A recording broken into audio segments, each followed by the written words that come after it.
General Laws, Chapter 38, 21A3, to discuss strategy with respect to litigation in the Port Restaurant versus Town of Harwich matters, as the Chair has declared that an open session may have a detrimental effect on the litigating position of the town. C, pursuant to Mass General Laws, Chapter 38A7, to comply with or act under the authority of any general or special law or federal grant and aid requirements, the open meeting law, Mass General Laws, Chapter 38, 22FG, to review, approve, and/or discuss the possible release of executive session meeting minutes dated May 27th, 2025, July 21st, 2025, and August 4th, 2025, and also pursuant to General Laws, Chapter 38, Section 21A3, to discuss strategy with respect to litigation in the Port Restaurant versus Town of Harwich matters, as the Chair has declared that an open session may have a detrimental effect on the litigating position of the town, and the Chair so declares. Accept a second from somebody? I'll second, Mr. Chair. Okay. It's been moved and seconded to go into executive session, at which point, by the way, we will be back no earlier than 6 p.m. tonight. So I'll take a vote at this point. Pete? Can I just clarify? You or me? All right, I think he made the same motion twice slightly differently. okay, but with the three matters, are what we're going downstairs for, A, B, and C? Everybody's in agreement with that? Where's the new information? What did he read? Yeah, that's what I'm trying to clarify. Came via email from Jeff, her lawyer. His new language was pursuant to General Law, Chapter 30A, Section 21A3, to discuss strategy with respect to litigation in the Port Restaurant versus Town of Harwich matters, as the Chair has declared that an open session may be detrimental and have a detrimental effect on the litigating position of the town, and the Chair so declares. That was in his email just this afternoon. But that's item B. It is, it's a slightly different flavor of B. They just add those last couple of words, so the Chair declares. Okay, so, And it supplants the motion. Very This good. is the second So- part of the motion. in which case, since they, in my opinion, mirror each other, I will vote aye. Shucks, thanks. Anita? Aye. Mark? Aye. Jeff? Aye. And I'm an aye. That's 5-0. Again, we'll be back no sooner than 6 p.m. Having fun being the clerk yet? Call the meeting for August 11th, 2025 back into session. It was called at 5:15 to go to executive session. During the executive session, we discussed a number of minutes, and we did vote to approve some of them, and we have voted to release a section of one of them for the July 21st meeting. I don't think there's anything else we can release pertaining to that. Want to make two thoughts known before the Pledge of Allegiance. Want to welcome Mr. Tony Schiavi to the position of acting town administrator. And I think that's all I do want to say right now. So please join me with the Pledge of Allegiance.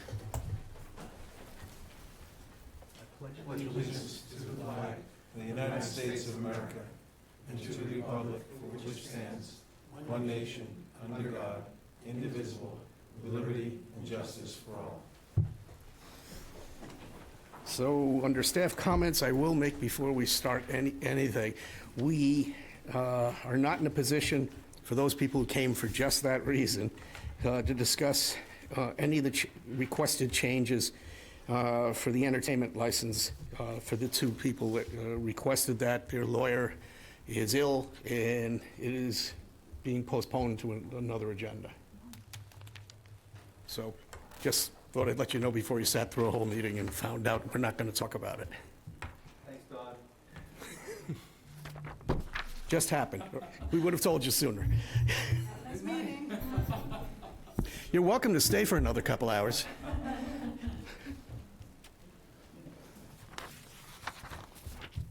Okay, staff comments and announcements. Noreen, how are you? Good evening.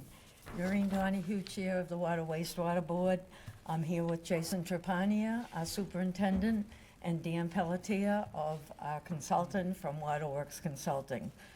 Welcome to our new interim town administrator. very Good much. evening, Mr. Chair and members of the board. The Water Wastewater Board has an important announcement to make. However, the matter is so technical that I must ask our consultant to explain it and to be able to answer your questions properly. With that said, I'll let Dan Pelletier take the lead. Bearing in mind that this is not a place where we can actually respond to anything you say. All right, so this announcement is with regard to some PFAS settlement funds that the Harwich Water Department is the recipient of, to the tune of approximately $750,000. They just received notice within the last month or so that those funds are going to be coming to the department over the next 5 or so years through a number of disbursements.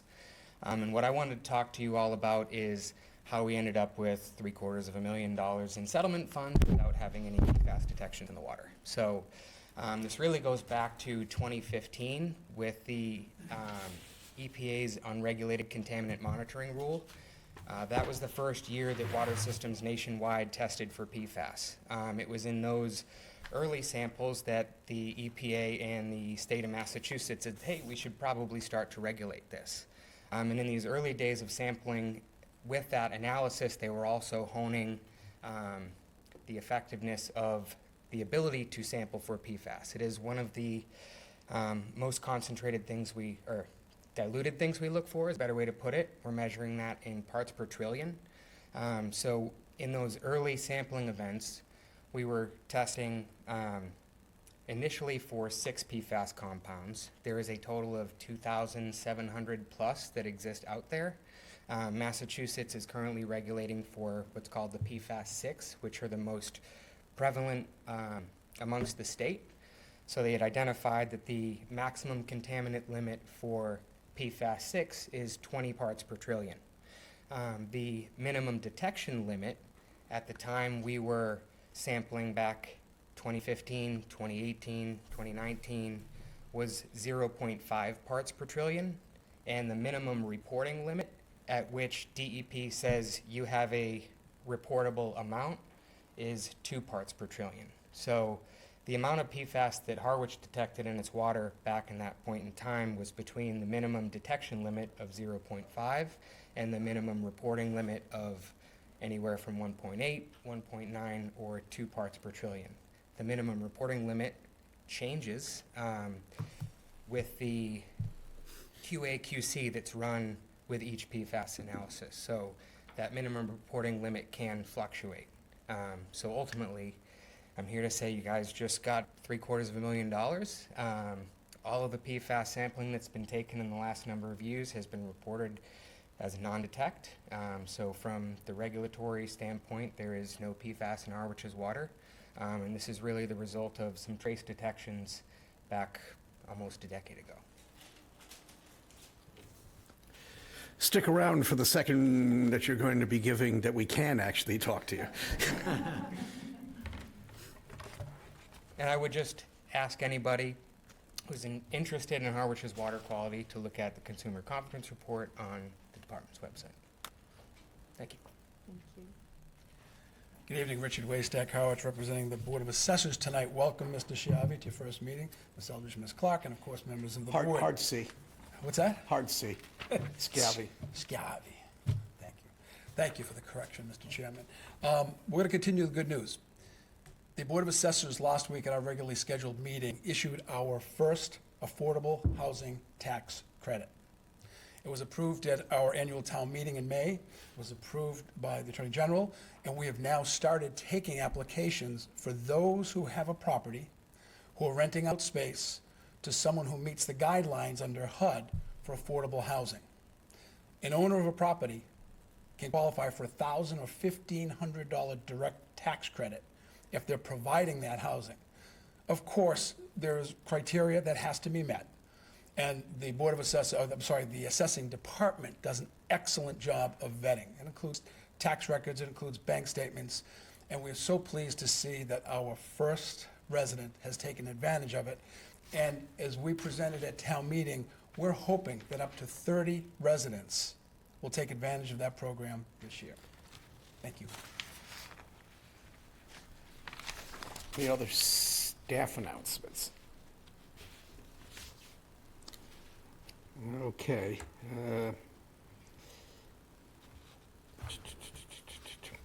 Now we have a weekly briefing. I think I know who that's going to be with, some fella from Waterworks Consulting. Here's where we can ask you stuff. Podium, all right? All right, thank you. So again, Dan Pelletier, Waterworks Consulting, this time on behalf of wastewater. So just an update, taken from last week's, I think it was last week's non-resident taxpayer meeting. I heard the concern of, when is this coming? Where is it coming? So I was able to catch up with Mark Drainville of GHD last week, and he sent over some maps of the draft phasing plan that I was hoping to get watermarks put on and uploaded to the town's website, just so we can start to answer those questions. Building off of that, we had talked about the CWMP, that scope, and when we anticipate that project's going to wrap up. He advised they're wrapping up the report internally right now within GHD. It's going to circulate through their internal review process. They'd be looking to get a version of that for staff comments, for Harwich staff comments, late fall, at which point they would address any comments at that point, and then it would be published for public comment later this winter, 25, 26, and then for formal adoption thereafter. So that was the latest with regard to the CWMP scope schedule. Just in the last couple months or so, I just have been fielding some inquiries with regard to the Phase 3A project, some of the drainage improvements that are going on, so I've been helping to shuffle some information back and forth between DPW and some residents. Also working with the Pleasant Bay Alliance on updating the parcelized water use database out in East Harwich. The Alliance collectively is working on developing the reporting protocol for how Harwich and all communities across the Cape are going to report their nitrogen removal as those 20-year permits start to take off. So I expect we'll have that probably ready in the next couple months, but that's going to involve maintaining an active parcelized water use database and GIS layers, but I think once we get it up and running, it's going to be pretty streamlined from a reporting perspective. I'm also happy to report I was told that the Bay Road sewer properties, where we had the issue on Bay Road, was hooked up today. So that's a big milestone. I know Megan had reached out about getting together sometime next week with the new TA, so we can start to kind of work together on where we're headed next. Beyond that, I have also reached out to sewer superintendent and Dennis just with regard to, is it the right time to start picking up conversations? He did think it was probably appropriate at this juncture to start at least rekindling those talks and seeing where it takes us. I don't know if Megan is on the Chatham IMA. That'll be on next week's agenda. All right. And I guess with that, I would open any questions. Questions? If I could. Sure. Bay Road, you brought it up tonight. It was brought up last week. I don't know a damn thing about it. Can you educate me? Absolutely.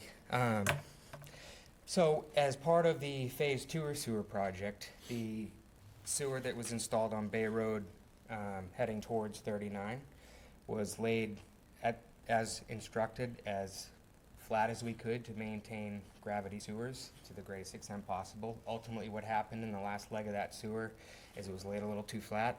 There was a belly in the pipe, which ultimately caused a backup at the last house on the road. So the resolution, because we can't, to lower that pipe at the last house, you'd have to lower the whole street. So in order to rectify the backup issue they were having, we were able to bring the Phase 3 sewer pipe up and connect them. So now their waste effluent is going down Bay Road towards Route 39 and into the existing collection system. So with that property being connected, others are now able to connect? Yes. I don't know if the town has elected to issue orders to connect for those on that stretch. I know that Not yet. Okay. If I can continue, Mr. Chair, I'll try not to monopolize it. Conversations with Dennis sound, like a good approach. Phase 3 is on schedule? Not sure? I'm not. I I'm would not say it that is. plugged in. Yeah. Well, I was gonna talk about then the construction update, but, 2 West is almost 30% complete, and 1E, which is my neighborhood, Bay Road, right, Route 39, Old Carriage Drive. They've had great weather, so they're moving right along. Now, they're behind because there's a lot of work there, so they're about 10% done, but there's no delays that we're Okay. aware of. Okay, excellent, good. And perhaps through you, Mr. Chair, and I don't know how the rest of the board feels, but when Mr. Pelletier comes up with some of these homeowner concerns and/or change orders, perhaps we could just get, a brief summary, whether it's weekly, quarter, bi-weekly, monthly, whatever it is, just so we're aware in case a resident reaches out to us Sure. to say, you alluded to drainage, if that's just a topic that comes to us, we're not gonna be the experts, but at least we're aware of the conversation, and then know if it's already been handled and addressed through you. And lastly, I'll ask if I could, theoretically, if the town were to receive, I don't know, say $750,000 related to PFAS, theoretically, would there be any conditions on that money? Meaning use? I want to say yes, but maybe not in the way you're thinking. I would say yes, because they would come into the town as revenue through the water enterprise fund, so the traditional limitations on water enterprise and access to those funds would be applicable. Okay. But I don't know if there's any other strings attached to them. Sure, okay. And was that something that they explain in greater detail to us, if there are certain conditions, again, where it's PFAS related, if they tell you that it needs to be directly related to PFAS mitigation and/or prevention, that's the type of thing I'm wondering, or, again, to their general fund, so to speak, whether it's project related or upgrades, whatever. Will they specify that at some point, when the money starts to roll in? To our knowledge? Not yet, okay. Fair enough, thank you. Appreciate it, Mr. Chair. Just to add on quickly before we go on to other board members, because I know what Pete's aiming at here. We have had long-term discussions relative to the fact that we're in decent shape with PFAS. Chatham had not been, by the way. And now we're having a conversation about the possibility of bringing back treated water to recharge here. Right? But as we have said in the past, there is no way to know whose water is whose, so it gets blended. And to the extent that there may be PFAS, I might suggest that you folks might want to have a discussion about sequestering that money in the little chance that there might be PFAS in the water that comes back to us. Because, as you pointed out, it's a completely discrete funding mechanism. I can say that the discussions I've had with my counterparts at the Water and Sewer Department is that was, at least that was the sentiment of the discussion, is that kind of earmarking that money for that purpose, though I could be speaking out of turn, so. Anita? I have nothing, thank you. Mark? Sure. Thank you, Dan. When do you think we'll have a good idea if we're going to be able to participate with Chatham, or we're going to have to build our old sewage treatment plant? Don't forget Dennis. That's what I'm talking about, Dennis. When will we have a rough idea that we may be able to join in with their plant, or we're going to have to plan to build our own plant? I mean, I'm completely hypothetical, schedule here, but I mean, assuming Chatham's engaged in the next couple weeks, we're able to have a meeting within the next month or so, I would say, 1 to 3 months, we should understand what that's going to look like, depending on schedules and negotiations. I mean, I think that is a reasonable time frame. You're talking about Chatham taking 3A? Specifically, yeah. Yeah, okay, but my question is my understanding is the next phase after 3A will be West Harwich, Yep. assuming there's gonna be a plant built in that area. When will we get a feeling of if we're gonna be able to participate with Dennis, or we're gonna have to build our own plant? and this is all hypothetical, but just for Yeah, budgeting purposes. yeah. I'm going to let him off the hook. You'll get an idea when we have that idea, because we're going to wind up having to discuss it, to discuss what the town administrator and the acting town administrator and the assistant town administrator might want to do in terms of making initial contact with Dennis. There's got to be a process, which means it's going to start with us. Okay. Second question, could you explain more for the benefit of the public, but myself as well, the affluent areas? In other words, we pumped waste down to Chatham. Does that mean a pipe is gonna have to be built from that plant back out to these affluent areas? And where will they roughly be? Just if you could explain that. Yeah, of course. So right now, the IMA that we have with Chatham states that Harwich is to identify an effluent recharge site. Should Chatham determine that the recharge taking place at their wastewater treatment plant surfaces in Cockle Cove. If it surfaces in Cockle Cove, then there would be a nitrogen load there, and they would need to relocate some of that effluent outside of the watershed. If the effluent surfaces in Nantucket Sound, from what I understand, they have the capacity from the percolation rate of their existing sand filters to handle all of Harwich's flow. From what I understand to date, they have not identified any nitrogen from the wastewater treatment plant's effluent surfacing in Cockle Cove, so as I understand it, that need is not arisen. But should it in the future, Harwich would be on the hook ultimately to identify a plot of land to develop an effluent recharge site, and there would need to be a pipe from their treatment plant to that parcel. And the same would be true in the town of Dennis if we negotiate an intermunicipal agreement with them and need to bring recharge back, because recharge is a very difficult thing to site on Cape Cod. That would be the same condition. Okay, thank you. Jeff? Thank you, Mr. Chair, and through you, thanks for being here, Dan. Always good to see you.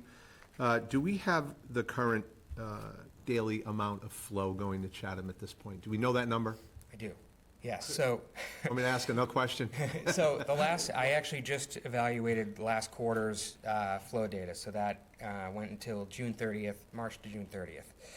During that period of time, it was an average of 54,000 gallons per day, and I believe it was 4.6 million over the total 90-day period.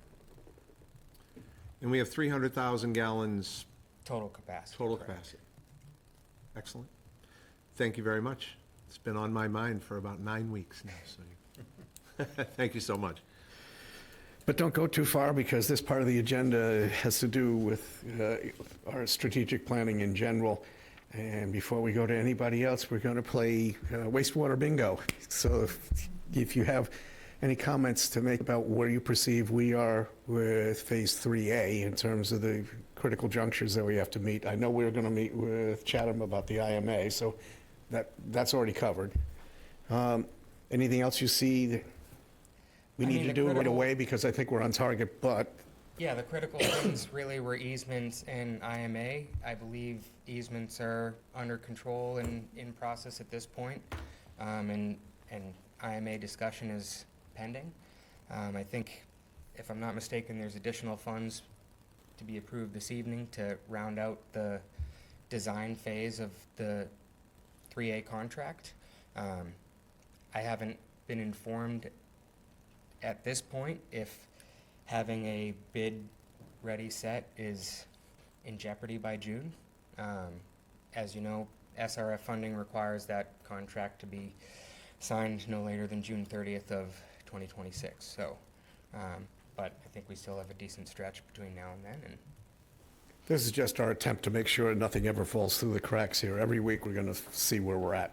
I did see in the packet this evening, there was a great map of the Phase 3 area. I mean, I think ahead of June, March, April, to start really hitting the public outreach, targeted meetings with what. 3 or 3A? 3A. Okay. But as we get into spring, it might be a little premature now, but. Great. I don't believe in no news is good news, so it's good to hear that we're okay then. Yeah. So I think we are okay, unless the administrator would like to ask you something directly. Just a quick question, related to potentially taking effluent in Harwich and where that might be located. Certainly, we'll make sure that, Chatham's aware, we need a real, DEP permitting Right. for whether it's infiltration beds or surface water, whatever it's gonna be, takes time. So we just wanna make sure we don't get caught in a square corner, but we can talk more about that, just because that can be long and arduous with them. As you said, it's difficult to get those permits on the Cape, so. You're free to go, but make sure your whereabouts are known to us. I think we're going to move on to a different subject now. All right. Appreciate Thank it. you, appreciate you being here. In general, as I said, we're utilizing this right now, week to week, to just make sure that the four things that are on our radar stay on the radar in the right places. So I'm just going to switch over to that. We're moving along with Brooks Academy. Yep, RFP will be, it closes on the 20th of August, so another week or so. Okay, that's one of them. And someone from, there he is. We're going to have the discussion about the RFP for finance later. Correct. We don't know anything more about West Harwich that we can report to anybody. So, okay, I think that's all we need on the weekly briefing section, unless somebody wants to bring up something that hasn't been covered yet. No. We'll bring the legal RFP back next week as well. That'll be ready too for another reading. Okay, terrific. Okay, public comments.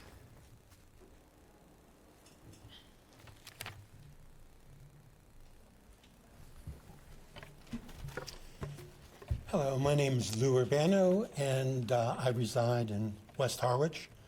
I love your shirt, Mr. Chair, first. Lovely. Tony, Hard to know whether you're being Welcome. facetious. there's a lot of people in town looking forward to seeing you put your imprint on the position, and whether it be short or long, we're all looking forward to your stay. Well, thank you. I have some written comments tonight, and I'm just going to read them, and afterwards, if permissible, I'll pass them out. Does that work, Mr. Chair? Yeah, sure.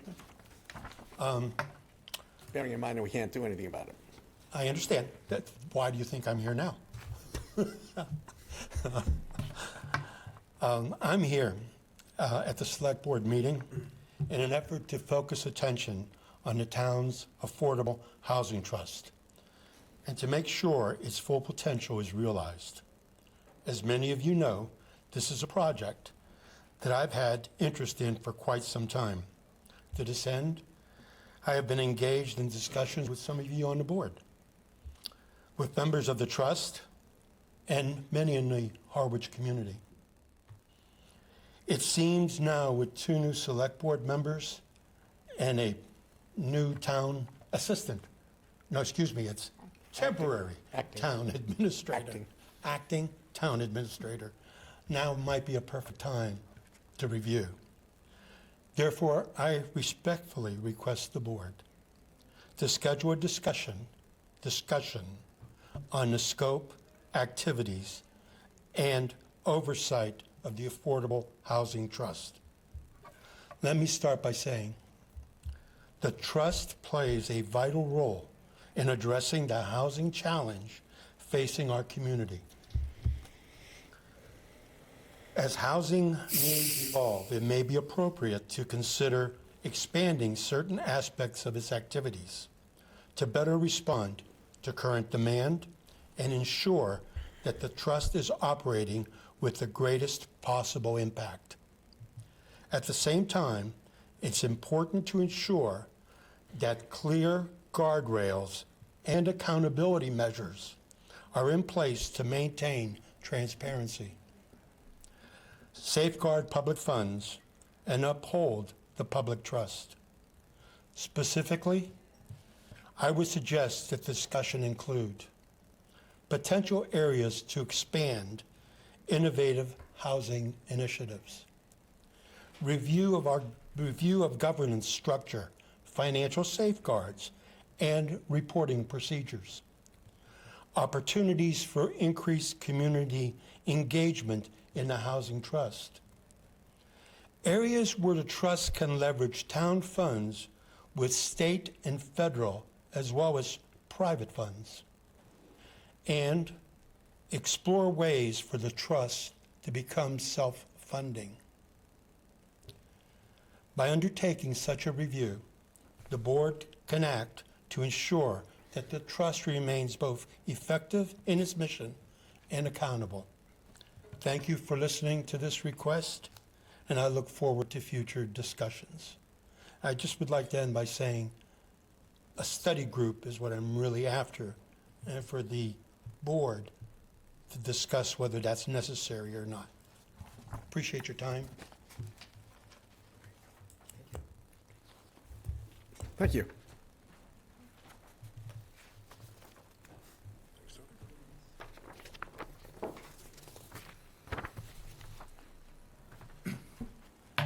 Good evening, Mr. Chairman, Matt Sutphin, members of the board, Mr. Scavely, Ms. Eldridge. Welcome. I wrote something up which I'd like to read to you. My memory's not quite what it used to be, and I've also made some copies, if I may. Please. Just start down there.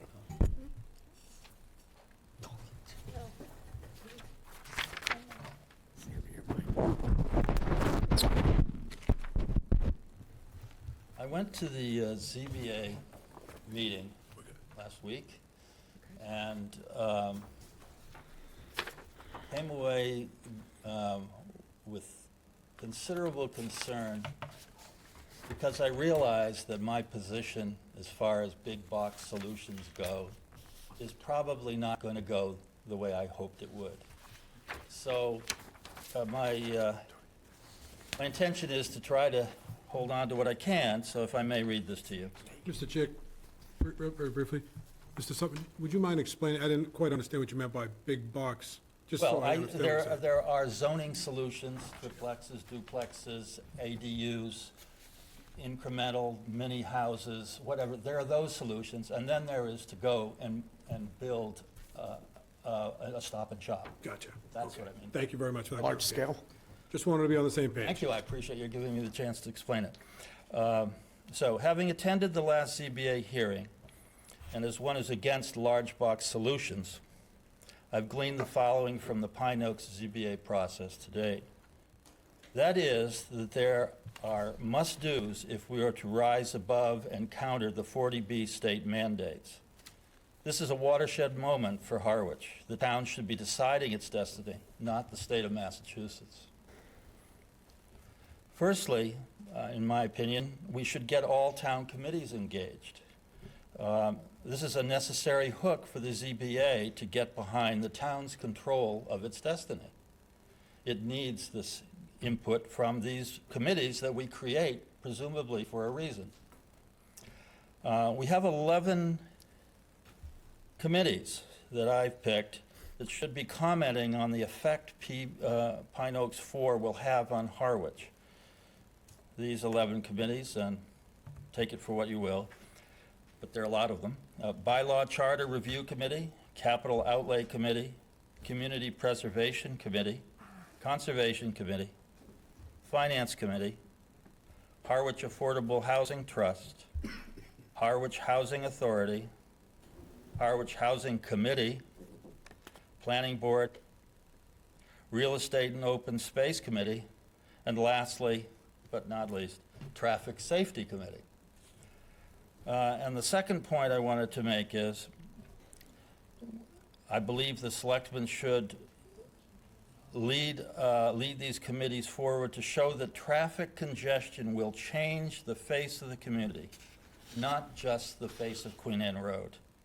This is another necessary and needed hook for the ZBA. The addition of 1,600 more cars a day is not going to cut it for those of us who want to stop Pine Oaks 4. Our $200,000 traffic study, and I don't know if it was 200,000, but it's a big number, whatever it was, could be more useful in this moment in time There was talk about it when Mike McGaskill was here on your board, and it seems to be collecting dust somewhere, at least from my perspective. And it needs to come out, I think, and everybody needs to use it as a tool. We paid for it. Should be out there for everybody to think about, chew on. Given input to date, PO4's 40B will likely happen as the state does not accept additional traffic in a neighborhood as disqualifying. The Select Board should marshal greater participation by the boards to create an even-handed assessment of Pine Oaks 4 that will have some durability to it during the PO4 evaluation process. So, thank you for the time. Thank you. Further comment, public comment?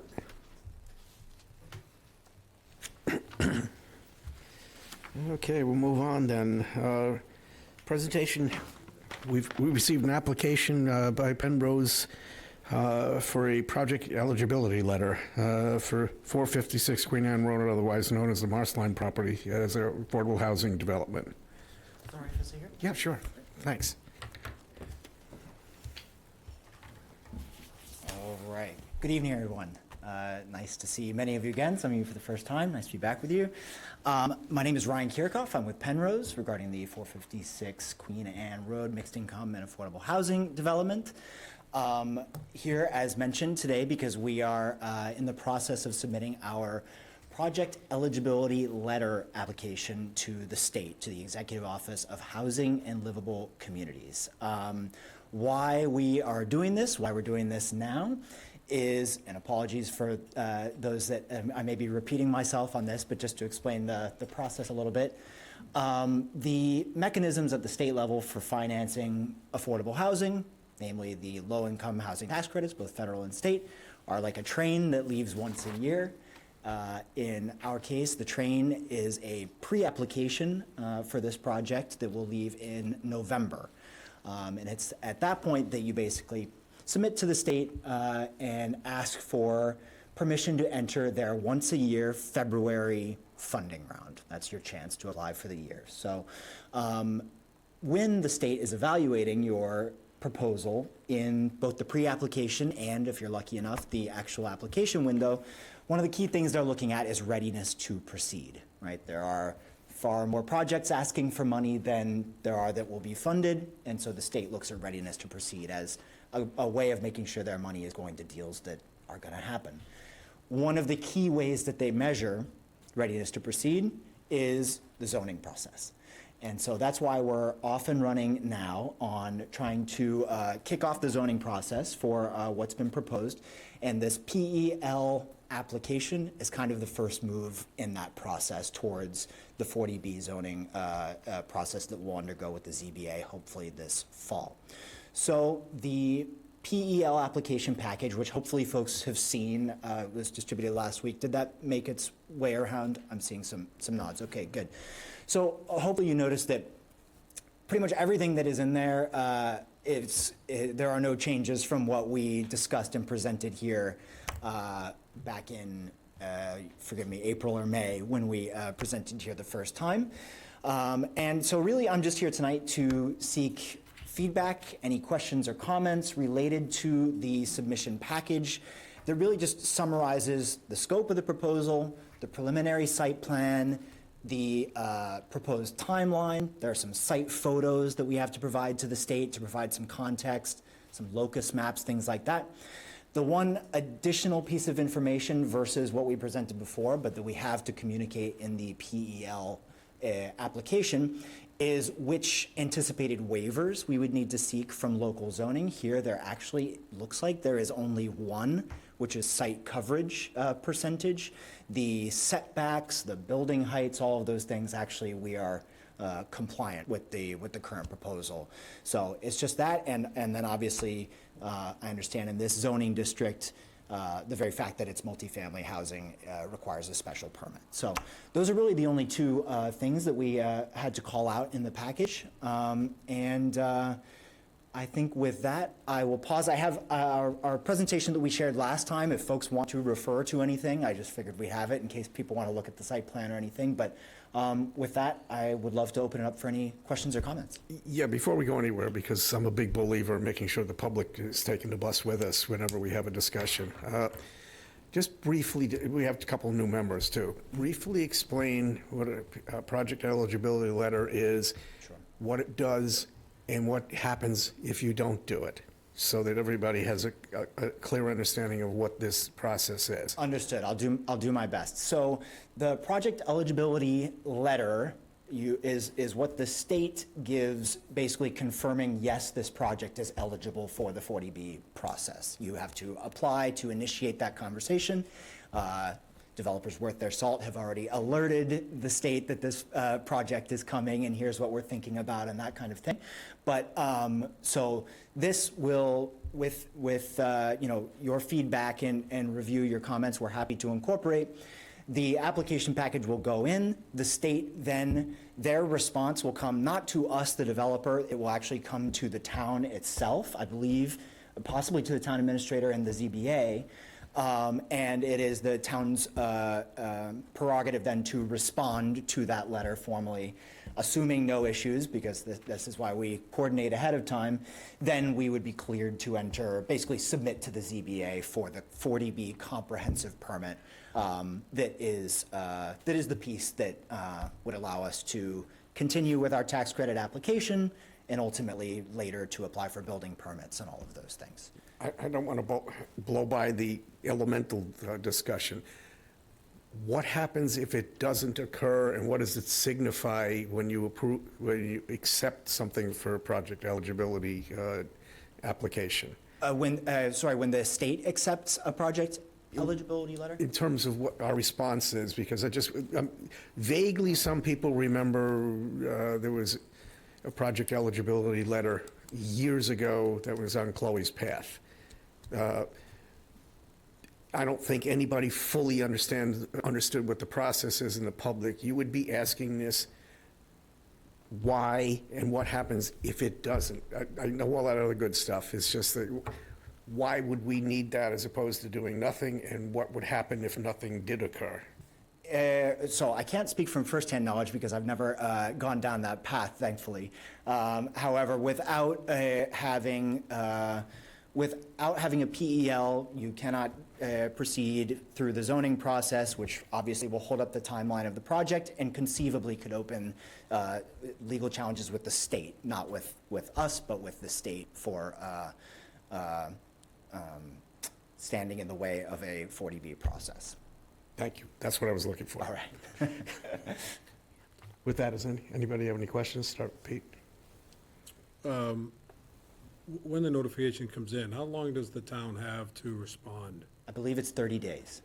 And that's when we would open up to our various departments and committees and whatnot to opine on the pros and cons. And we as a board would then also have an opportunity to give our input or feedback on the project, so. Right. Okay. May I add a comment to that? Sure. We actually met on July 30th. Megan did a fantastic job helping to coordinate with many of the town staff, town department heads, to review the plans. They saw effectively the same presentation that you all did several months ago. We got really great feedback, several really helpful comments and suggestions that we are happy to study for the kind of iterative design process that will continue through zoning and even then, into, as we proceed to construction drawings beyond that, civil plans, things like that. So, yeah, more than happy to continue working with the town departments. Excellent. And I said it last time when you were here, I'll say it again. One of my greatest concerns with this project is not having an egress on 124. I think putting everybody on to Queen Anne, similar to what I said before, what we're dealing with on the other end of town, it's just a problem waiting to happen, so I hope you folks can at least contemplate exploring that option. Understood. So, thank you. No, I don't have any comments, thank you. Mark? Yes, the last meeting, I asked the proponent yourself, when do you think there'll be a groundbreaking? And you said 2027. The only thing I'd like to say is during the first round of funding you're going for, if there's anything we can do to help or if we get behind schedule, please let us know, because I'd like to see you get in that first round of funding, if at all possible. Second question, this is a question. You have 1.5 parking spaces for each unit. I believe it's 1.25. sorry, 1.25. correct, Pine Oaks 4 has 1.75 parking spaces per unit. They're gonna have about 425 spaces. Are you gonna be short of parking? I looked at Pine Oaks 4 and yourself, you're quite a bit less. They're 1.75, you're 1.25 spaces per unit. Oh, thank you for the question. So regarding the parking, it's a number that we feel confident based upon other projects of this scale, size, number of bedrooms across our really national portfolio, but a handful of projects now that are operating in the Cape and just off Cape in Massachusetts. We tend to be big proponents of, if you build it, they will come a little bit in terms of parking. So the more parking you provide, the more cars folks tend to bring. And that has been borne out by our experience. We still think 1.25 is a comfortable number for this number of units. But we've commissioned a traffic study. I think it might have been a recommendation from this body last time we were here to look at a traffic study specifically during the peak season, which we hustled to commission that and make sure that they got out there during the summer months. We will, when we get that very soon, we'll take a look and see how it matches up with our expectations of demand for parking. But yeah, that 1.25 would be consistent with what we've done with no issue elsewhere on the Cape and in southern Massachusetts. Thank you. Jeff? Thank you, Mr. Chair, through you. Thank you for being here. Thank you. I only have one question. There was a slide, I believe, the last time you were here, that showed us, the board, and the public, all the other projects that you have going on around. Would you be able to forward that to administration? I'd like to go and visit some of your other projects. Absolutely. And I'm not going to tell you when I'm going to go, so you don't cut the lawn or something like that.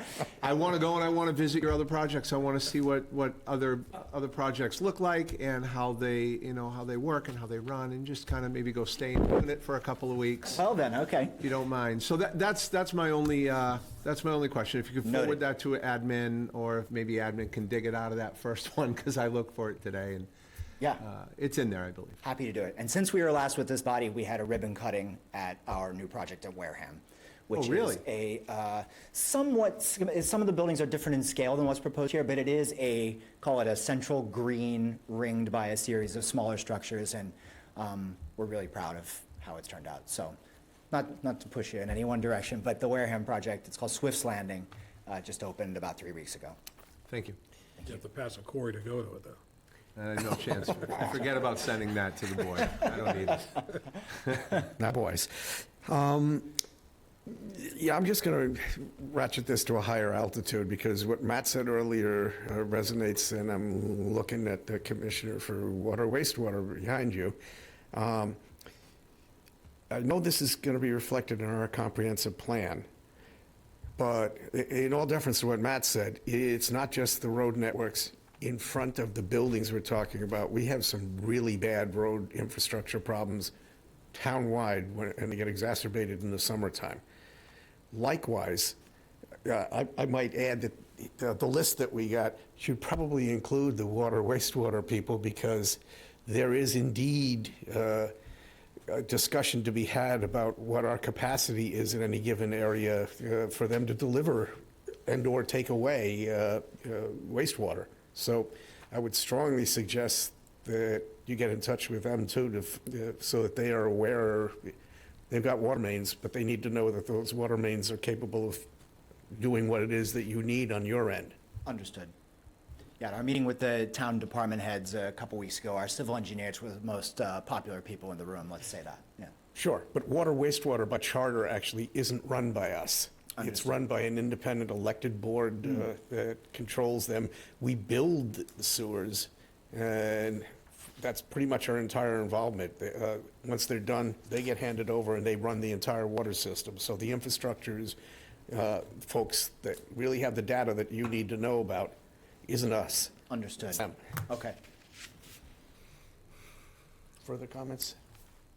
Well, the only thing I'd say along those lines, and maybe less so with this group than the other, but, the school department as well has, Yeah. some meat in this game as well. Yeah, because one would think if they're doing strategic planning that they should probably know what we're doing to encourage a change in demographics. Understood. So with that, appreciate you being here. Is there any more action that you want us to take right now?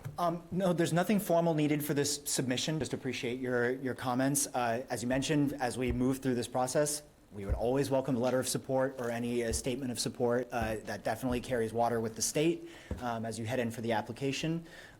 So we would always welcome that.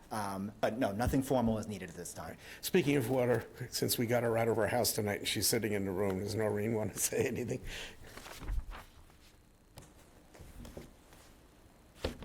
Thank you, Mr. Chair. However, I'm speaking as a resident, not representing any board. I've asked I have two questions pertaining to traffic. I've asked one at a couple of other venues, and it may seem late in the game to ask it, but I understand there may in fact wind up being 2 rounds of the process. I've seen all your presentations, and I know there's a paper road in between the site that you're building on and the undeveloped site. Mm-hmm. Is there any way to extend that paper road over to, is it Kira Road, or even to Oak Street, to get that entrance further away from the four-way intersection? So that's my first question, an obvious one. But the other one is, going along with Select Board Member Pikowski's question, has it been considered at all to make the cleared area off of 124, a bit up from Queen Anne, to make that, for instance, an entrance only?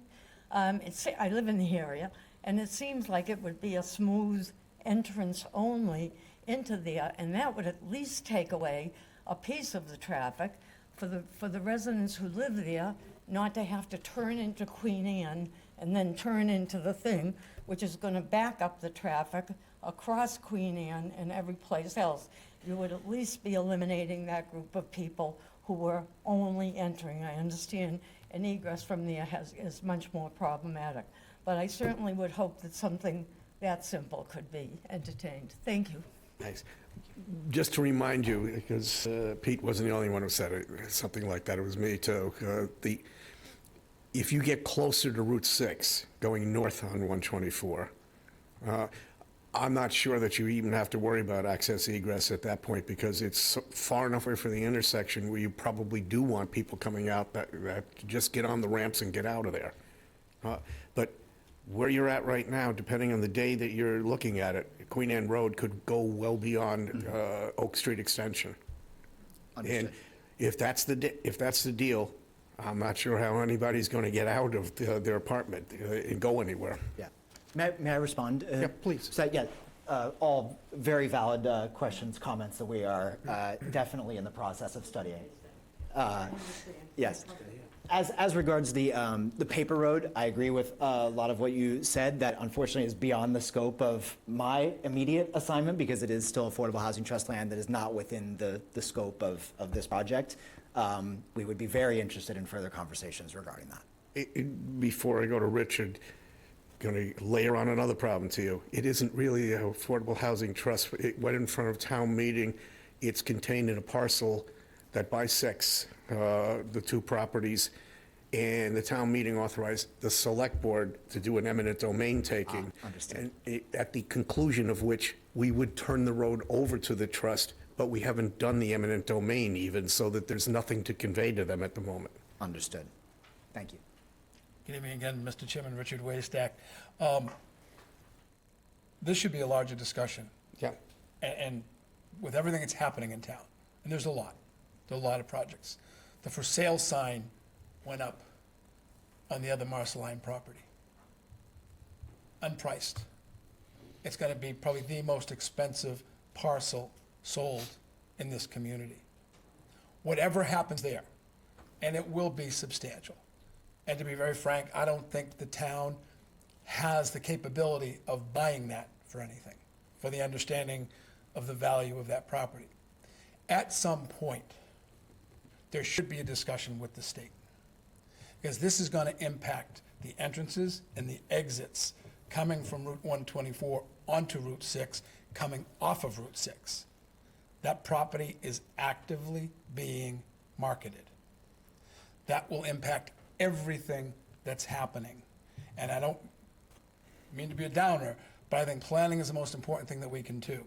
And if there is any way, Mr. Chairman, your board, Mr. Schiavi, that the town can engage the state in some of those discussions with the potential to access 124, with the knowledge of what's coming down the road on Queen Anne and on 124, it's a much larger discussion than just this project, the other project, or any of these projects coming on. Thank you. I agree, and I think we could probably get to that kind of discussion this fall, because just for those folks who are not familiar with the property that Mr. Yeah, I know. Mr. Waystak was discussing was the property that other people have made offers on in the past. It is massive. It goes all the way into headwaters, where the back of it is, as it hooks around. So it may not look as large on the frontage end of it, but it is absolutely the biggest property. And I might point out to you that we're talking proximity. It's proximity to this. It's proximity to the Pine Oaks 4 project. So everything's going to be glommed in that area. But normally in this area, everybody has a tendency to take alternate roadways. At some point in time, you run out of alternates. And we have to have a bigger discussion about what our infrastructure looks like to be able to deal with anything, really. All these things are interrelated. So I agree with you. We need to do something more than just have individual conversations. Mr. Chair, if I may, thank you. I heard Ryan, I believe, make a soft pitch for a letter of support from this board. Is that something that? That's what I was asking. Would you, as you leave, would you like us to vote something? That's what I asked. We would absolutely accept a letter of support if you're so inclined. Not to be so coy, but he just asked the right I question. appreciate you being direct. I'm from the Midwest. I need to work It's on obvious. that. Yeah. So anyway, Mr. Chair. can I make Yes, a sir, motion? of course you could. I move that we write a letter of support for the Penrose project.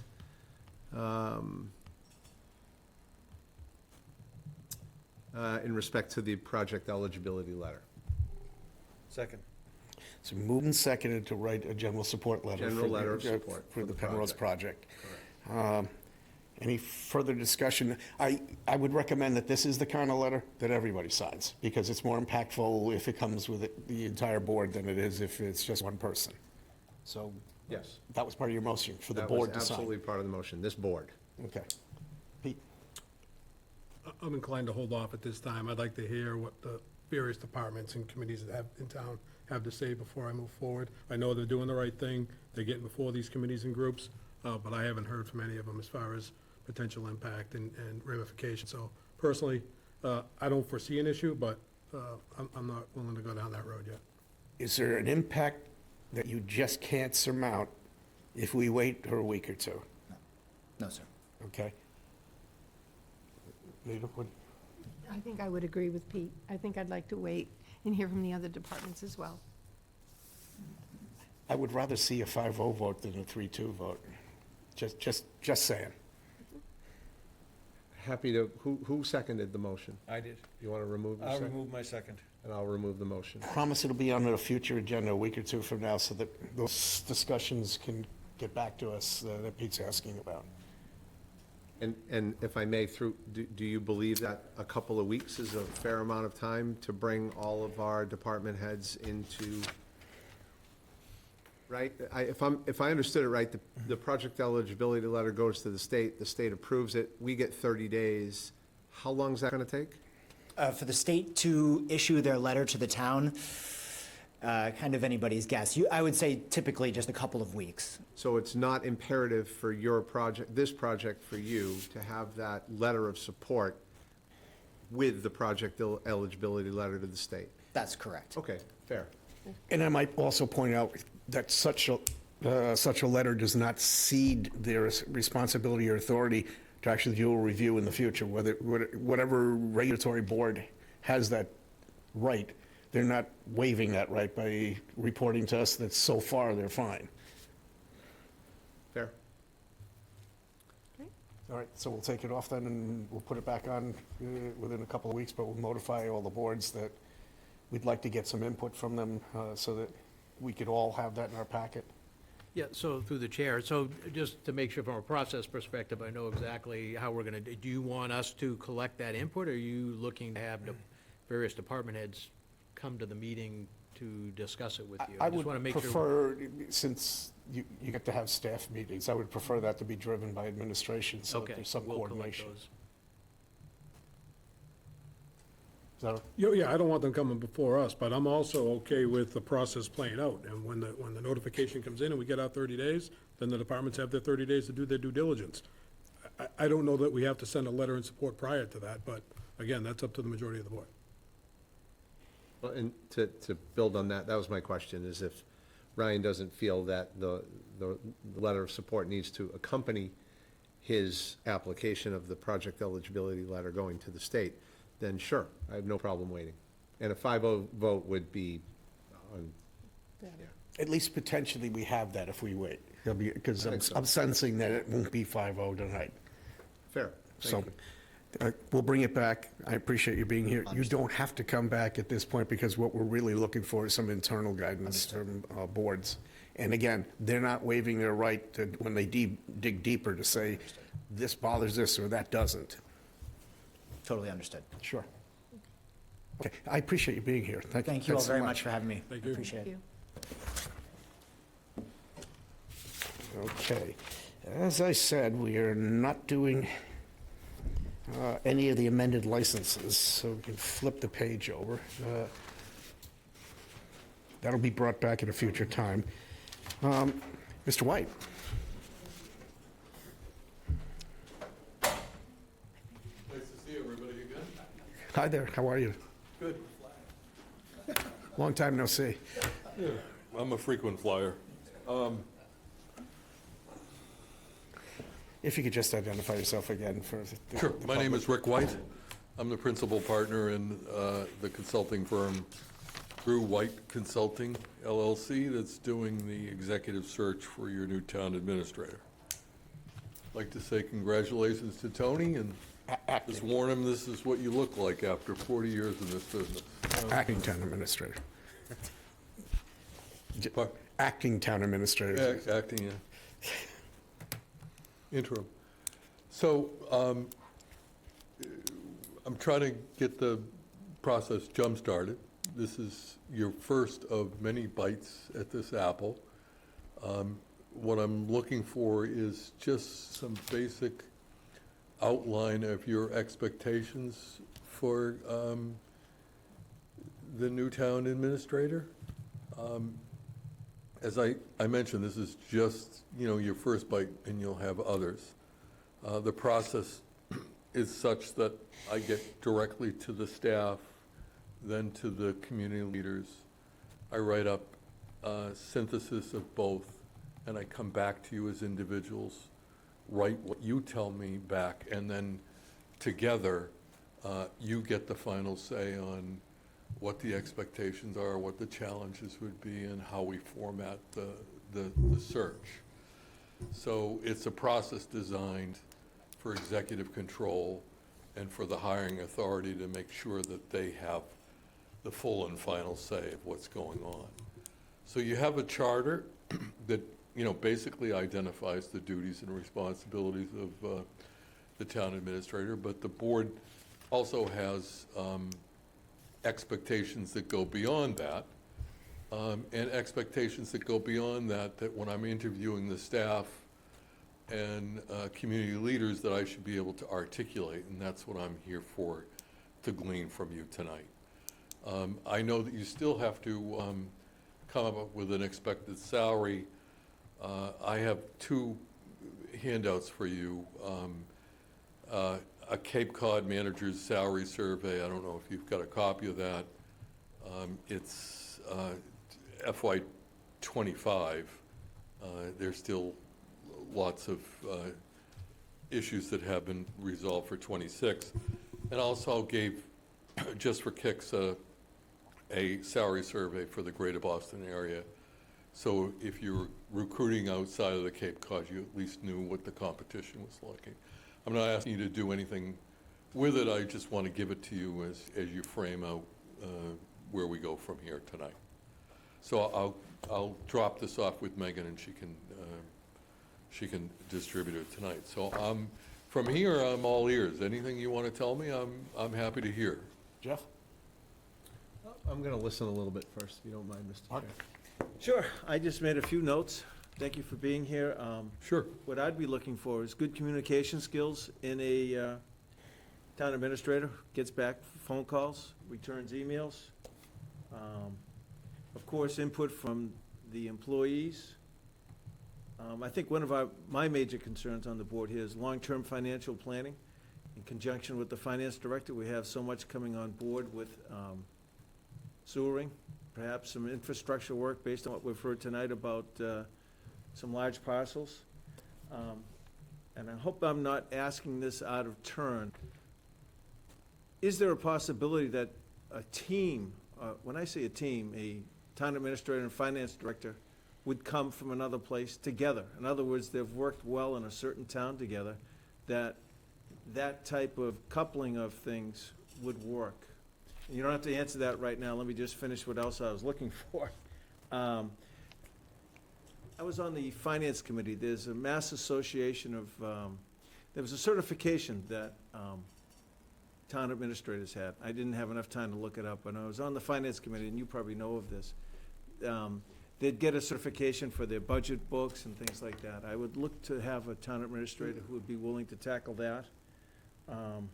That's it for my questions. You could fill in The from there. GFOA takes a look at everybody's financial reporting systems and their budgets, and they have standards for it, and they will vote and review, after review, as to whether it conforms to the highest standards in governmental reporting or in budgeting. It's an effort that's led by the town administrator, but really is performed by the whole organization. It's quite cumbersome. I've actually got the designation, 7 different times in 2 different places, and it's a great team building exercise for the staff, but it's a long-term project. The ICMA, which you're required to advertise in, through your charter, also certifies managers. They give them a CM designation. And essentially, every manager needs to comply with a standard of ethics, but also continuous training and improvement. And every city or town manager provides ICMA with a plan of how they plan on improving their skills and investing in their competency. It gets approved and then by ICMA, and then generally the candidates will report on the progress that they've made over the year, and if they meet the standards, it's reviewed by several independent city managers, they get the CM designation. So when you're recruiting, you probably want to identify a city management designation, a CM designation, preferred, not necessarily required. You can always basically require your new administrator to go after that if you like them enough. This recruit is going to be difficult enough, and the recruiting pool's shallow enough. You don't want to put a lot of arbitrary components on and restrictions on what you're recruiting when you can do so, when you hire. In terms of hiring a duo, nothing is impossible, but I haven't seen it. It sounds like poaching to me. Yeah. But generally, sometimes, managers have their group of people that they, I call their inner circle, the people that they trust most, And generally, a finance director is one of them, because the job is so heavy. So often is the case is that you'll recruit a manager and there'll be a vacancy in the finance director, and they will go out and personally recruit. Our charter has that position report to the board, however, it's kind of on an even level. Right. So, they could help you.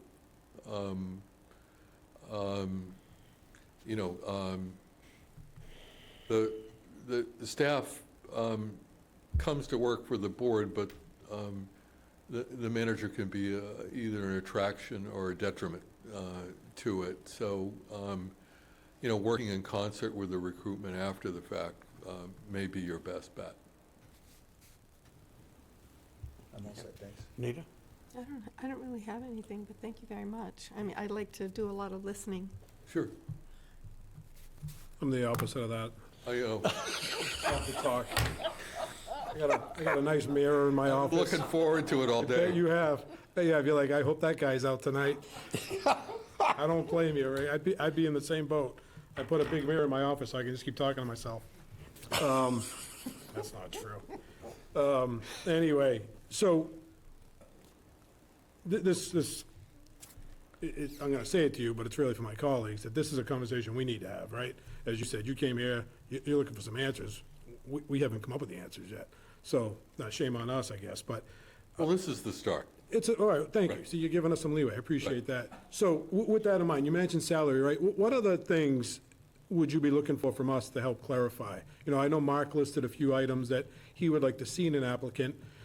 And I've thrown out some things as well in previous weeks, such as if we want to contemplate, and I'm not saying that they're must-haves, but perhaps desirable, someone with, housing trust experience or, municipal wastewater project experience, things like that. But what other things would you be looking for us to outline to you so that you can start your recruitment process?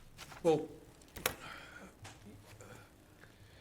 the charter, in terms of defining the duties of the town administrator, are fairly straightforward.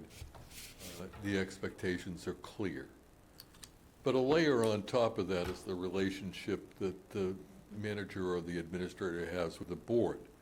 And superimposed in that is expectations that you have on how the components in the charter that are defined get administered and how you relate to them, what your expectations are. So, what I want to tease out before we actually, do the recruiting is, what are those layers for you? What are those extras? Because, quite frankly, if we were only a recruit based on a charter and the authority granted to an administrator by the charter, every manager would be great and they'd be doing a great job. It's really the relationship and meeting the expectations of the board that's really critical. And everybody has a different definition of, how a manager should go about doing that.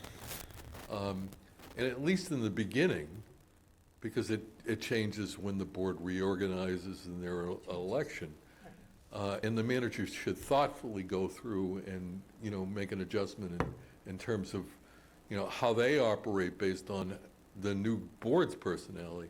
At least in the beginning, you want to know who you're hiring, whether they're capable of making those adjustments, and whether or not they fit that mold for you. And that's what I'm trying to do here. Okay. Does that make sense? It makes sense to me. I appreciate it. I'm going to ask Mark's question a little bit differently. Have you ever recruited for a TA and a finance director for the same town at the same time in the past? Never. Never. I've recruited for both, but never at the same time. Same time for the same community. It requires a lot of bandwidth. And, quite frankly, I was going to talk to Megan about putting it in a proposal. I'm not really sure I have it, and so I want to know more about it. Okay, And I like doing a good job sure. and a thorough job, and I don't want to, I like over-delivering and under-promising. Yep, I appreciate that, that aspect, so, all right, that's good. I appreciate the clarification on a few of those items. I'll take that as a maybe, as opposed to a flat-out no. Can I make one comment? Yeah, sure. I'm sorry. I am a listener. But what I'd like to know from you is when we recruit you as a company to help us out, do you really get to know us as a board and as a community as to what you feel we are really looking for? Yes. Okay, Um, that's I what I will thought. talk to you directly. Okay, In fact, I'm also going to give Megan my cards with my phone number. I'm a former manager. okay. It's on 24 hours a day, I should say this. And I'm compulsive. So, I used to have a finance chairman in Dennis who was a state police officer who used to do details at the, at Logan Airport. And he used to email me, text me all sorts of messages and request information from me at 2:30, 3 o'clock in the morning. And I would lie in bed, hear it, and say to myself, am I better off looking at it and answering it right away, or worrying about it all night and not being able to get back to sleep? So I answer it right away because I can't stand having the hanging part.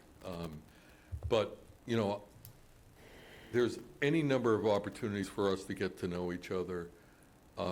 I never, ever, dodge a call. I understand how important this is. I also worked in municipalities all my life. I know how the rumor mill goes. I know how fiction becomes truth, and the more accessible I am, the more I can answer your questions, the easier it is to solve the problem. So, you'll get to know me pretty well. Okay, the reason I asked, most of the people here in this room, I was the town clerk here for 30 years.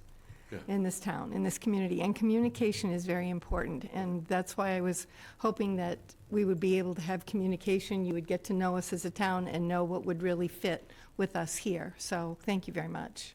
So, just anecdotally, and, there's no hard data to it, and I can't prove it, but our process is pretty thorough. I spend a lot of time trying to tease out what the issues are and what the culture is of the community. And although I work next door and I think I know, you really don't know until you get into the details. Right. But because we hit so many pockets of stakeholders and come back to the board, it is pretty comprehensive, and it's pretty much on target. I've worked with a number of screening committees who insisted on doing polling, surveys. And all of the surveys came up and identified all of the issues that we already identified in the inventory. So at least historically, in terms of our performance, in terms of the feedback we got, into anecdotal data on surveys, I think we capture the community well. But that doesn't mean during the process that issues don't arise and we have to tease it out and talk through it. So the communication is critical. Thank you very much. Sure. Thank you, Mr. Chair. I think, thank you for being here, Rick. Sure. Everything that my colleagues stated, obviously, I think would be part of what we would all be looking for in a candidate. I'm going to zoom out a little bit, and to Pete's point, this board has some work to do in terms of really creating an understanding for the five of us of what our values are. The word culture has been used quite a bit, change of culture, this and that. And I think culture is a mix of values and behavior. And I think the person that we would be looking for would be consistent in delivering the behavior, but this board needs to create its values. So as I zoom out and think about who I would want to see in the position to care for the town of Harwich, I think an individual who understands the importance of investing in the employees that work here in this town. I think that's a real important one for me. Understands the clear cost of onboarding and turnover, and the value of retention. You had mentioned a good relationship between the town administrator and this board, but I would also add to that a very, very strong relationship between the town administrator and the employees and the public. You know, this is, I've been doing this 2.5 years, and I'm amazed at the workload, the asks, the deliverables, how many hats a town administrator has to wear. I like somebody who's high in motivation, and I like somebody with a very, very good attitude, consistent attitude. I think that'll lend to the stability of what goes on in this building. And I would look for those characteristics. And I don't know how the rest of my board feels about this, but those are the characteristics that I would be looking for. Are you when you're looking for interviewing. a team builder and someone who works collegially with the staff? I don't see that there's any other way to operate Well, any there- organization. There are some top-down managers. I personally feel that a top-down manager is not, if it's specifically that way, I'm not in favor of that kind of management style. Right. I like to look out for the people to the right and the left of me, Right. and I think that's how I would like our town administrator to. Now, again, this is just me. Little top-down obviously needs to be part of the, Ultimately, someone's got to be responsible. well, and accountable. 100%, Right. 100%. But buy-in and strong leadership skills, it's a winning recipe, in my opinion. Thank you.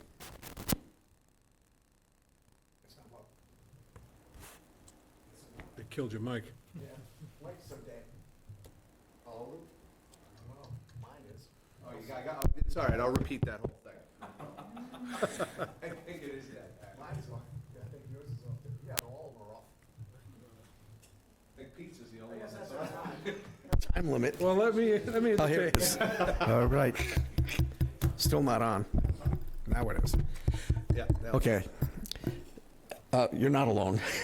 Actually, you're probably in the nexus here. So let's peel these off one by one. I might also add that Mark's onto something, because I don't care how collegial you are or how much you want to work with everybody. If you can't get back anybody to talk to them, it's kind of pointless. So communication is a major issue. I tried doing that on goals and objectives a couple of years ago, and I still feel strongly about it. And it was a fairly loose one. It was gets back to select board members within 48 hours in light communication, whether that's email or phone, and gets back to the general public within 7 days in light communication. And I think that's something like that. Doesn't have to be codified like that, but something like that is important to make sure that everybody feels respected. In terms of what was just said, you're absolutely right. I mean, I had my own notes here: morale, team building, really strong. We strongly need that. I've been here for 15 years, and that's been a problem for most of the time. We really haven't had a town administrator that viewed it all as us. And I think Mr. Schiavi and I both had the same experience in the federal government. You're presented with the staff you're presented with. You don't fire them all and start all over.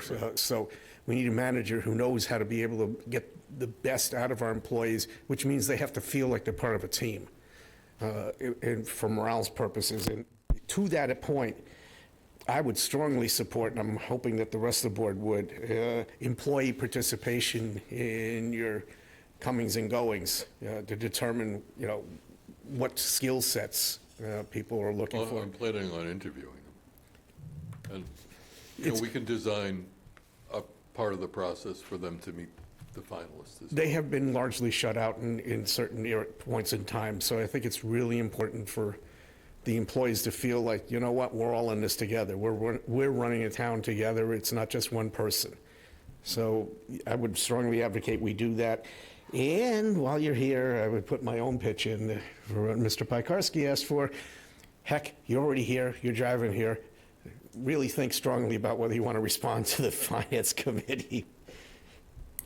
Because you're right, I think that they're both intermingled. I mean, you'd want them to be compatible with each other. They're going to have to work with each other.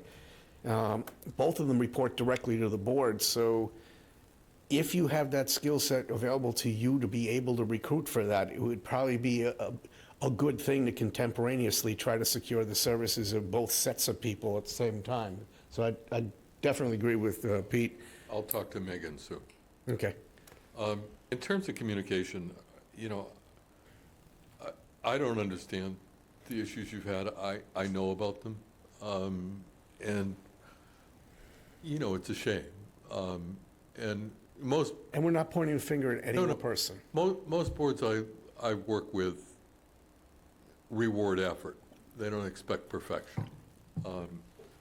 And every recruitment I do, communication is an issue. And I turned to the candidates and I said, I don't understand you guys. I'm old school. I used to have to call these guys. And it was a pain. Because you call for one thing and you're on the phone for 45 minutes with 16 others. I said, you got to email. Before you go home, write a stop and shop email. This is what I used to call it in Dennis. If you're going through stop and shop and you run into someone who asks you about these things that happened in town hall today, here's some background. If you want more information, give me a call. It took me 10 minutes before I went home. And, you guys all go out into the community and you're a lot more visible than us town managers most of the time. And people ask you stuff. So, every board I ever worked with, loved it. And then when they were in Stop and Shop and someone asked them about something that they didn't know about, they made believe that they did and said, I need to get back to you on that. And then they called me up and said, I covered for you, but what the hell is this? But that's the type of team thing I'm looking for. And I don't understand why managers don't do it, because it's a very simple, easy, you're not looking for an essay, you're not looking for the King's English, you just want some information about what's going on, be able to read it quickly and go, oh, okay. Just to interject, it really isn't going to help anybody in this town or in this room to beat up people who did something in the past. So I'm just pitching that in the future, we probably want that as a strong skill set. Right. One other thing that through 15 years, over 25 years being in this town, I've been a select board member, and I got to tell you, it's been few and far between when somebody sitting in that chair has recommended policy options. We really need someone who demonstrated skill in strategic planning, so that the things that we do decide we want to do can be tracked, and the things that we haven't even thought of can be brought up, because we're not always, again, I served on the board of the MMA, so we're not always conversant with what's going on in Boston. It's really helpful to have a town administrator say, you know what, there's an emerging thing going on, and it looks like this is going to happen over the next year, year and a half. I think we should be prepared for that. We need to be able to have a policy or something to execute over the next 18 months that'll get us there. Those discussions have not really been happening. So it's a really important skill to have strategic planning in the mix, at least to me. And you want someone connected to the state? Doesn't have to be. It just has to be somebody that's aware that The state issues. Just talked to Mrs. Scavvy today. It's a matter of frame of mind when you do things like that. It's a matter of taking your end point and backing up to figure out where your milestones are to be able to get you to that place. And where does that start? How many months do you need to be able to prep to that, to get to those individual milestones, to get to a conclusion? That has not always been the case. We just keep bringing up stuff like, where are you with this? Where are you with that? Somebody that has a real strength in strategic planning would be extraordinarily important right at this juncture, because it's no secret. We don't have a finance director. We don't have a town administrator. If we're going to move forward, we have to move forward with some vision. Now, do you, as a board, you brought this up, do you do goal setting? We do, but it's all over the map, and I pointed out at one point, because I was more familiar with the federal government, ultimately, if you have too many goals and objectives, you might as well not have any goals and objectives, and we were looking at like 18, 20, from incorporating from different perspectives. I know Pete and I worked on financial objectives this past time around, so that we could actually get a better handle on what we need to do to get to town meeting, for instance. Where are we? Where are we with closing the books? Where are we with this? And those things I'd like to track, but the reality is that management is something that we weren't tracking. And I think that's a skill in itself. It's not just things, but we started going down a rabbit hole where we were looking at voluminous amounts of goals and objectives. Personally, I don't think if you get past 5 or 7 major goals, that's doable anymore. I mean, it just gets buried in the noise. Okay. I mean, unless somebody wants to dispute that, there are things that are super important without which you can't do your job, and there are other things we really like to see happen, but they're not going to kill us if they get delayed somehow. There's a difference between the two. Okay. I'll go back one more time. If administration wants to opine, either person, they could do that too. I'm good. We're looking at you, Pete. I'm good, thank you. Well, Okay? I'm good, I think. Okay. thank you. I'll be in Great. touch. Thank you, Rick. I'll be back in touch with all of you within about 10 days. We'd also like to get a fleshed out idea of just what it is we'd be appointing if there was a committee that we were presenting to Oh, you. okay. It'd be called a screening committee. Really critical that you identify a leader that most represents the board's strategic direction on this. It shouldn't be left to chance. We were looking, but they need to have like marching orders. We were looking at each of us picking our own Right. person so that we would capture, the variety of thought on the boards. Unless somebody was somehow an egregious candidate, that each one of us would have some sort of representation about how we feel about things. I can give you a charge, but I can send it to Megan, but. Please do. Generally, the screening committee would work with the consultant to review recommended candidates as finalists for town administrator for public interview with the select board. Finalist. Yeah, finalists. Okay. And, based on that, I would have a whole body of information for them to review. I would work with them in developing questions. And, together I would schedule interviews with them, and, I could give them a scale to evaluate candidates, or, some people like them and they need them. Other people, it's all subjective either way. Whether you evaluate 5 to 1 on at least the first, but I can give them a framework for, what values, based on the feedback that I get from you guys, are important in evaluating and moving the candidates forward. Clearly strategic planning, communication, and financial acumen are priorities, but there are other issues too that we'll tease out. Just to be clear for everybody, I've been involved on the other side of these myself, in the county and a couple of other places. Regardless of what you're doing, it has to be a posted meeting. It could be a posted executive session minute, because until you release the finalist names, they are protected from being released.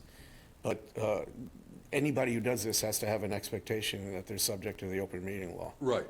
Everything other than reviewing the candidates and interviewing the candidates has to be done in open session, even the questions. All right, so I just wanted to get that out there. People are horrified that, the questions become public information before the interviews, but You know, quite frankly, I've never been to a meeting where I didn't know what the questions were going to be anyway. So every candidate should know basically, you know, the framework of a good interview.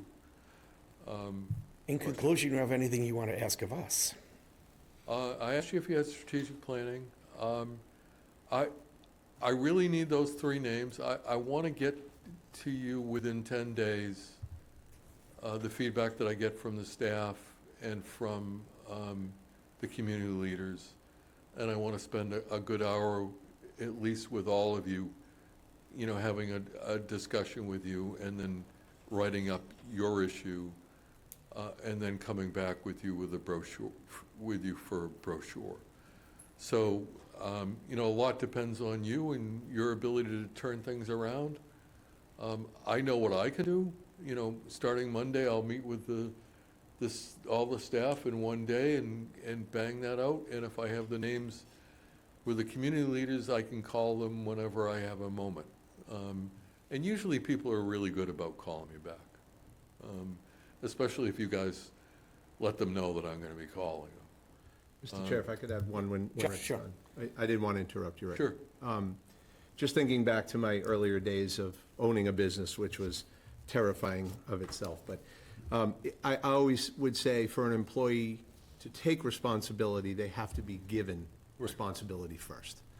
And delegation for me, somebody who's very strong at delegating and comfortable delegating, giving trust to the employees that they delegate work to. I think I would just like to add that into the mix if I could. No, thank you for that. Yeah. Oh, no, now Pete's go. Yeah, yeah. Okay. You get- No trust? You don't like trust? No, you just woke him up. Totally overrated, totally overrated. You No, spr- no, I'm trying to be quiet for a change. You sure you want an hour with me? Yeah, You should probably do an hour and a half. there are worse things that I've done in my life. We'll see afterwards. He's on the work release program every second weekend. No, a serious question for you is, speaking of the screening committee folks, you know, obviously, if we go to the route of, we all bring a name to the table, and I know you can't pinpoint it exact, but what do you think the rough estimate of time commitment is from these folks? It really depends on their personality. If it's just a screening committee, in one meeting I can bang out, I can communicate with them in advance and get their recommendations for questions and frame it all for them and review it in one meeting. And then in executive session, I can review the body of candidates that I've got and the recommendations I have. They're not bound by my recommendations, but I feel some obligation, having done a lot of due diligence on the committee, to be transparent and let them know what I found and why I'm recommending what I'm recommending. And then, you know, generally it's, you know, scheduling the interviews. And if we're lucky, we can have 9 to 12 candidates that are worthy of an interview, and that will take 3 or 4 nights. Okay. And generally, you know, scheduling is tough, so it's usually over a 2-week period. So, you know, in total, it's probably about 20 hours of their time, but it's over, you know, a very short and intense period. And perhaps 5 or 6 days, somewhere in there, Yeah. in total? Okay. Usually the committees that I work with are really into it and they're really committed to it. And when they do their interviews, they don't want to skip days, Right. and they do it one day after another. Okay. Because they want the candidates current in their head, and they want to be fair to them. Good, thank you. Mrs. Scally. Just for the board's knowledge, so I met with the department heads this morning, and having read through Mr. White's proposal, knowing that they would be contacted, they've already been given, you know, for me, you know, the importance of their input into this process. So they are already thinking about the things that I mentioned to them about, this is the person that's going to be leading the organization. Think about what leaders you've worked for that you would follow anywhere, and what you're looking for in your next town administrator, and be honest and open with with Mr. White so that when he goes out to recruit, and I'd almost say that you guys saw my talking points from my meeting today, because just about everything you brought up, we talked about today. So I think you're on a great path in providing good, solid input to Mr. White to get the best candidate, Excellent. top draft choice. Thank you for coming, All appreciate right, it. thank you. Let me hand this over. There are 3 handouts here. It's my We card. like free. There are 6 of them. So, one for the administration, one for each board member. Thanks. Thanks again. Thanks again. Thank you. Thanks for taking me early, too. The drive's a lot easier. All right, so with that, we already had a discussion, unless somebody wants to do more on the Town Administrative Screening Committee, because that was part of what we just discussed. Anyone have anything further to say, or do you want? Well, we just, at some point, we're gonna have to decide how we're doing it. Yeah, I'm kind of waiting for him to send us Yeah. what the job description looks like. Yeah. And the other one had to do with the finance director, and outside of slashing his tires and tying his legs together. I think Pete made that point to him. As long as you're here, why don't you recruit? Well, you're for both of talking them? item C? Yeah. Yes. Yeah, so item C, I think we might as well punt right now, because he said he's gonna reach out to Megan and have a conversation, so let's see where that goes before we begin any other discussion. And Jeff offline can tell me what time we're going to poach from, so we I get can do that. we get a team. I was texting them just now. Can I ask a question on that, Mr. Chair? Oh, though? sure. Are we not actively looking for the accountant at this point because we want to have the finance director in place first? Is that what I remember this board discussing last week? Or is there The an finance active- director grew out of the accountant's position. Yeah. So, I mean, one of them is an internal thought. We don't necessarily, We're preparing that recruitment for the assistant town accountant. yeah, which I would consider to be the actual functional one. That's already posted, correct? Yeah. That was my question. Yeah. Is the current one still posted, or is it? Yeah, we need 2 things. We need one at the Okay, finance. thank you. That's all for me. Okay. So, all of these are always going to say a discussion and possible vote every week, just so we're not hog-tied here. But where are we with the Brook Academy Museum Designer selection? We need that now, or do? Well, so there was a change in the chair of the commission, so Lynn Zalzak is no longer, is no longer the chair, and that is now Bob Nickerson. So the thought was in his interest in being put on the designer selection committee for the library. So I don't know what votes may have been taken back when with Lynn or not, but Can I at least pitch one thing? Because Jeff and I had kind of an experience in this. One of the biggest hang-ups seemed to be that we weren't connecting with people on the ground who could get something done with people on the ground who were using that something. They weren't talking to each other. They weren't encouraged to talk to each other. And while I totally agree to having whoever the chair is, Brooks Academy Commission, I think we need to be mindful of the people who use the building all the time, or the Harwich Historical Society. Because if it doesn't actually meet their needs at the end of this, then I'm not sure what we've really done. I mean, unless you want to disagree with that. I agree with that 100%. So we might want to add someone to be a representative from them, because they're not the same. They exist under contract there, but they are not a town construct. We do not appoint them. Yes, Anita. Mr. Nickerson is part of the society. Hmm? Mr. Nickerson. I can't hear you down I'm here. sorry.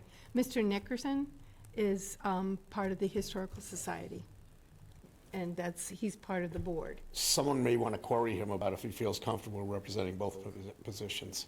Okay. we can do that. I'm just passing that along. Yeah, okay. I'm sure he does.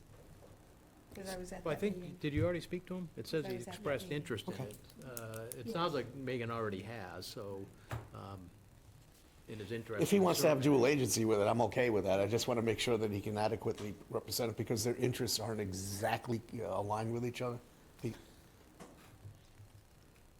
He has an interest in it, but does his committee want him to serve in that capacity? We've already appointed Lynn. So has he taken this to his committee, or he just has said, I'd rather do it? He has taken it to his committee. He came down after the committee meeting, Okay, and they had voted to appoint him instead of Lynn. as Okay, the designer selection. And with the understanding, sorry to interrupt, but with the understanding that he's on the other commission, Well, he's on the society. society, sorry, thank you. No, that's That he's on the society. That's the contract That's the- lessee. Right. No, I understood, but I'm saying, you were saying we should put someone from the society on this. Not knowing he had two roles. No, understood, but my point is, can this just be an addition to, and Lynn remains? That's kind of where I was heading. Yeah. Sure. I don't know. I don't even think that was a question to me, but I'm going to say No, sure I- anyway. I saw you looking at, Thinking the wheels were turning there. And the commission is the custodian She of the doesn't want it. building itself. oh, so Lynn doesn't want to serve. No, she wanted to Who's give on her. first? I was at that meeting. All right. I was at the meeting, and she felt better having Mr. Nickerson represent the Brooks Academy Museum Commission to this designer committee, as opposed to her. And the society wants And to the- do that too? The society has agreed that he is going to be the one to beat, so he, yes. Motion to add Bob Nickerson to the Is that okay? Brooks Academy Museum Design Selection Committee in replacement of Lynn. Zalzak. Zalesek. Yep. Second. Okay, it's been moved and second to replace Lynn with Bob Nickerson. Any further discussion? Hearing none, all in favor? Aye. Aye. Any opposed? It's unanimous. Okay, Well done, but Pete. I will point out, just because you said it the way you said it, Megan, that them voting to want to place somebody is different from us agreeing to place them on a committee. So we reserve the right to pick who we want to based on who it is that people are recommending. Okay. That should do it with that. We do have, we still have a discussion to vote to approve a contract change for GHD. Mr. Chair, I move that we vote to approve a contract change for GHD Inc. for the remaining design work for the Great Sand Lake Sewer Extension in the amount of $574,000, $574,700. Second. Thank you. It's moved and seconded. I'll ask before Pete does, is this within the budget projections as we originally contemplated and it got approved? Yes, I'm sorry, I was giving you a chance to answer. Yes, we definitely have accounted for this money in the SRF funding and in the appropriation. Okay, so it's within the appropriation. It's within the appropriation. Pete, do you have any other questions? Yeah, this is almost double the amount. And I understand there's been a change in some philosophy and approach to this project, but it almost doubles the initial budget. It looks like the current budget effort was 616, and this changes for 574. That's almost double the budget. So the 616 was for 50% design. That's all the 616 was? Yes, Okay. And so, does the 574 get us to 100% design? it does. So it becomes less than the 616. They've already done all of the groundwork. Okay. I didn't get that out of the document, but if that's what it is, then that's a positive number. Mr. Chair, if I Thank you for may. the clarification. Not even sure how to Yes, follow Jeff. that with this question. Yes, Jeff. I don't know where any of the board lives, and I want to keep it that way, but is anybody on this board getting sewered in this phase? 3A? Yes. Yes. I am. You are? Oh, okay. Okay. I'm outside of the whole soaring discussion, just to, Yeah, so am I. so, It just dawned on me, I don't know where anyone lives, and I want to make sure we're all. and as long as the vote of a select board member impacts not only them, but all of the other surrounding people in that discussion, and it does no more favors to them than 100%. anyone else, they can have that discussion. No worries, I can rest assured on all my votes. I sleep well at night. I'm going to ask you publicly, which one is, no, I won't do that to you. Okay, we have a motion and a second, Yeah, Mr. Chair. I've heard that. I just want to make sure everybody's full, Agreed. done with their discussion. They are? Well, there's a motion on the floor to approve the variation of $574,700. All in favor? Aye.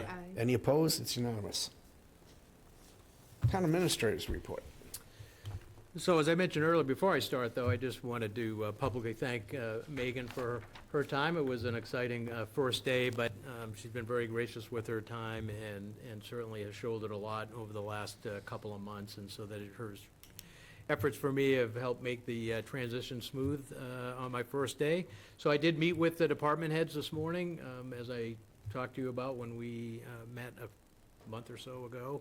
And I think it went very, very positively. I had about 4 pages of talking notes I got through in about 40 minutes, so we covered a lot of ground. But I think it was a good first meeting with them, and I'll be setting up some one-on-ones to talk more individual and departmental type things with each one of the department heads over the coming weeks. So that's been great. And just a couple of announcements. So we're very close to being able to announce a hiring of an assistant harbor master and also a building commissioner. So I can't publicly do that yet. We're waiting for those offers to be accepted, but great progress again with everything else going on to get those recruitments out there. I think we have 2 very talented folks that we should be bringing on here in the very near future. So some of those at the department level will come back to the board for the formal announcement on an agenda, hopefully next week. Thank you. Just Questions? have a quick question. Megan, I thought Bill Neiser was the assistant harbor master. He is currently, he is retiring in September. Oh, sorry to hear that. Okay. He's been a great employee. Further questions? All right, moving along to the Select Board member report. Pete? I'll just, again, welcome Tony to the team. Appreciate your willingness to serve the town of Harwich. I look forward to working with you over the next several months. And I appreciate your outreach the other day to have a sit-down with each of us, so I plan on taking you up on that offer. The only other thing I have for my colleagues is, we talked about it a few months ago. It had to do with the use of town council. We do have a written policy. I'd like to see the board actually start enforcing the policy as written. At some point, if somebody would like to make a modification to the policy, that's a different story, but right now, there's a written document, and I'd like to see us adhere to it in greater consistency. That's all I have. Okay. I think we may want to bring the actual policy in front of us again so that everybody is reminded. Anita? No, I just want to welcome Tony. Thank you very much for agreeing that you would do this for us. I really appreciate all your knowledge, and thank you very much for stepping up. Mark? Sure. First of all, I want to thank Megan for a successful non-residents meeting last week. I think next year with even some better publicity and getting it out there more, we could fill up this room and perhaps have it over the community center. I would like to see one of the I know there were 3 complaints that stuck in my mind. I think 2 of them were addressed. One of them that kind of concerned me, the golf superintendent wasn't here, was there was no potable water at the golf course. I'd like to see if we can get an answer on that, because I can't imagine if you're gonna play golf that if you bring your own water jug, you can't fill it up there with fresh water. The other thing is, I attended the Pine Oaks 4 meeting last week, the zoning board of appeals. The chair made a very good point that, I'm gonna paraphrase what he did here, but he basically said he thought the public should have, there should be a public presentation of the VHB study findings on traffic. I think between the VHB study and what the proponent for Pine Oaks has presented, there are some traffic improvements that can be made without a great expense. He furthermore said that we should have an action plan to follow up on that. And I'll give you an example of some of the low-hanging fruit that he brought up, or I have seen, is the timing of the lights at 124 on Queen Anne. The proponent's traffic study said that there could be some tweaks to that would improve traffic flow. One other thing that is a minor thing is that where we've had 2 fatal accidents at Factory and Old Chatham Road, where the stop sign is and the white line in the road is, it's a little bit premature. In other words, if you stop on the white line, you have to creep forward a little bit. That could be easily corrected. So I do think there's a lot of value in those studies that we've had and spent a lot of money on that could be done without a great expense. Final thing, Hadley Luddy invited me to a share meeting where towns are collaborating on resources. She sent me an example of what Provincetown and Truro are sharing in terms of town departments. I'm going to forward it to administration. you may find some value in that, where we could share administrative things with our neighboring towns. Thank you. Thank you, Mark. Let me see. We'll go to Jeff first. Thanks. I'd just like to start by saying, welcome, Tony. Looking forward to working with you, and I want to give big thanks to Megan for her work from July 1 through today and probably going forward. And I definitely can't ignore Jen and Natasha's work, because I am sure you both have been doing an awful lot of work, maybe some extra, and I haven't noticed a blip at all. So thank you to admin. I also want to state, Brian from the ZBA ran a hell of a meeting last week. He did a real nice job with the ZBA meeting with the Pine Oaks. I thought that was great. A few things I want to thank Pete for bringing my attention to all the signs all over Harwich. It's all I can see now. It's unreal, isn't it? It is unreal. So thank you for bringing, I've done yoga, I've gone and shot things, I've done a lot of different things that I didn't even know I could do.